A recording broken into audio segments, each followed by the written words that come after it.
গতকাল সকাল 4টা থেকে ধর্নায় বসেছি, এখন পর্যন্ত তো কোনো আশ্বাস পাইনি, কোনো সুরাহা পাইনি। আমরা আন্দোলন ধর্না চালিয়ে যাচ্ছি, কিন্তু প্রশাসন থেকে কিংবা সরকার থেকে কোনো কিছুই আমরা এখন পর্যন্ত কোনো সিদ্ধান্তই পাইনি।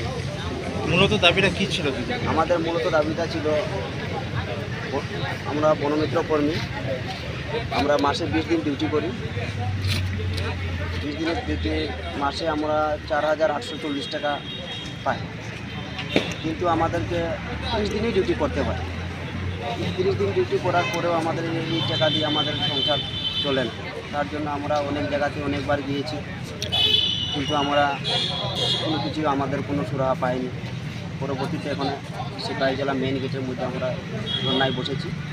আর আমাদের প্রথমত একটাই দাবি, আমাদের বন দপ্তরে স্থায়ীভাবে নিয়োগ করার জন্য। প্রথমে কি আপনারা অস্থায়ীভাবে ছিলেন? ও স্থায়ীভাবে আমরা এখন করতাম। কতজন কর্মী ছিলেন আপনারা? আমাদের ত্রিপুরাতে অল ত্রিপুরা বনমিত্র 720 জনের মতো মোটামুটি। এখানে কি অল ত্রিপুরায় আছেন না শুধু? এখানে অল ত্রিপুরার মধ্যে সব জায়গা থেকে লোক এসেছে। আজকে দ্বিতীয় দিনে কেউ আপনাদের সাথে এখনো দেখা করেনি? এখন পর্যন্ত কেউ দেখা করেনি। আপনারা কি রাত্রে ছিলেন এখানে?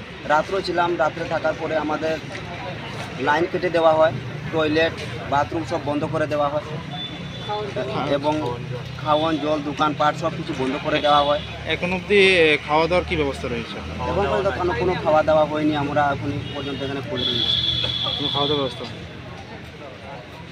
আপনারা কি চাচ্ছেন, মানে এখন অবধি যদি কেউ দেখা করেনি, নেক্সটে যদি কেউ না দেখা করে কি চাচ্ছেন?